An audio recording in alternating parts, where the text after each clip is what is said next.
Hello everyone, and welcome back to another episode on Like a Fly on the Cartwheel. This is my 6th episode. The last 5 links to the previous episodes are below, and if you have not seen them, I would sincerely urge you and recommend that you go through them. We started to explore the soul, and there were 2 possibilities. Is the soul beyond the physical realm? And the second, that the soul is well within the physical realm, just out of reach of science, but it exists and it can change the path of the moment.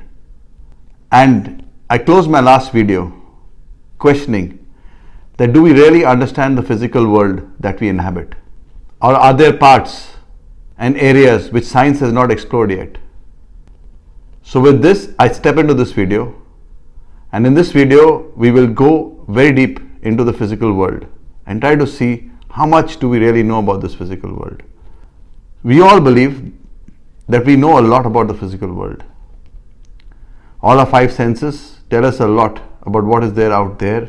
We can see the table, the chairs, we can see the trees, and we believe that whatever we see is largely true and it exists. But do we realize that the 5 senses that determine the world for us are very specific to us? There could be organisms and creatures which have different senses, who see the world differently, and as a result they have a different experience of the same world. Let's take a simple case. A bat in a cave. A bat in a cave, a dark cave, cannot see. It uses the sound waves to really bounce off the cave walls to tell what kind of place it is moving in. And this is the whole process by which it imagines the world. Now all this information reaches its brain, and its brain forms a picture of what is out there. Who knows that that picture is full of colors, meanings, and we use our senses similarly to see and hear what is happening around us. But what we see and what we understand of the world around us is primarily also driven by our senses. So every creature, every organism could be seeing something very different depending on its sense structure and how it uses it, how it imagines, how the brain works, and everybody's brain could work in different ways. Certain animals only see in black and white. So now science has enabled us to really see the very small and the very large. And this has been a great eye-opener for the scientific community and I think laymen like us. So what have they found? What science has discovered is that as you go smaller, you have matter at very, very small scales, and we call it the quantum scale. And this matter behaves and appears very different from the way it appears to us and to our senses.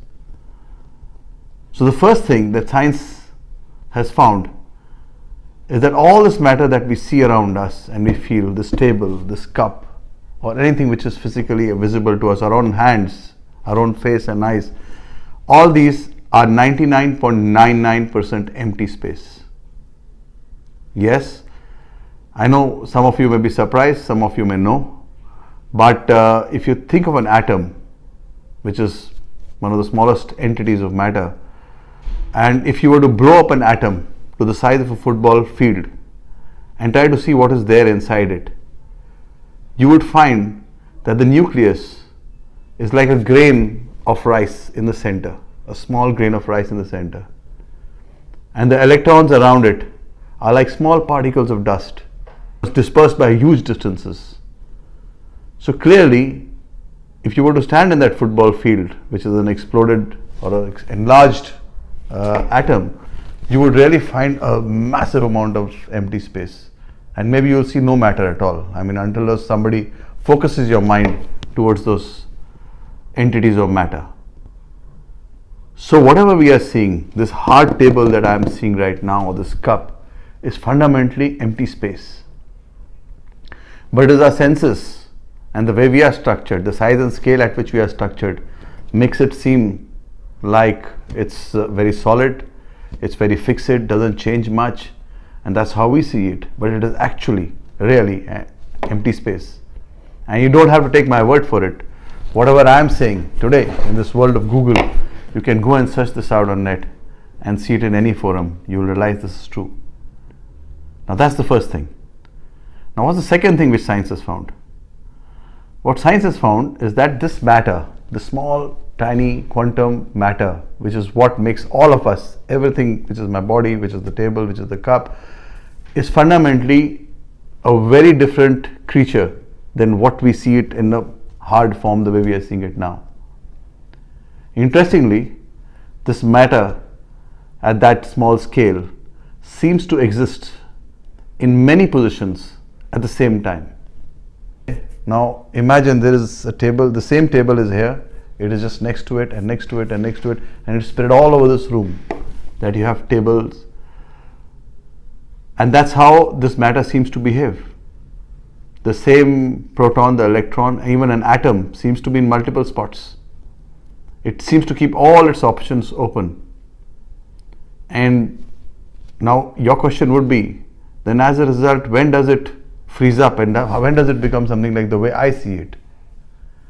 Now interestingly, science comes back and tells us through experiments that whenever something is seen or consciously observed, it collapses to one position. Until that time, it seems to occupy multiple positions, keep all its options open, as I say, and never tied down to one spot.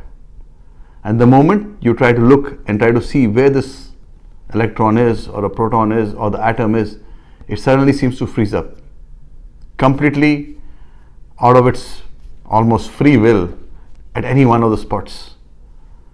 And there is a probability curve which determines where it is more probable to freeze up and where it is not. But it could freeze up anywhere. And this, my friends, is the nature of reality. So now when we look at two ideas, that we live fundamentally in 99.99% empty space, and second, everything at the base of this universe is probabilistic, it's in many places at the same time, and through some conscious observation gets collapsed to certain positions and entities. Nobody can say exactly where it will collapse, which of the many positions it will collapse in. Now I try to explain this thing to my young son in a very simple way, because every explanation I gave him fell on deaf ears, till I explained to him in this fashion. Imagine that you are going to school, I told him, and you can go to school by many paths. You can leave your house and there are maybe 10, maybe 20 paths by which you could reach the school. Now interestingly, the quantum particles behave in such a way that when you leave the house, you seem to travel all the 20 paths and reach to the school. And the moment I decide to look and check where you went by, so imagine along those 20 paths I put a camera which clicked to check where did my son go by, which route did he take, and suddenly he was captured in one of the frames going by, then all the other frames will not report him going by. Suddenly that path which was taken will become the true path. Even the history of the multiple paths that he was traveling will get erased, and it will look as if he left the house and went only by one path. Now which means that ultimately what the universe is telling us is that first, whatever is seen by our senses is definitely not what it is. It's very different from that. And second, it seems to keep all its options open, and in a way lets our own consciousness freeze what is the reality. I'm sure this is a lot of information for one sitting, and some of you who are along this path may know this, some of you are physicists may know this, but for many it may look really out of the world.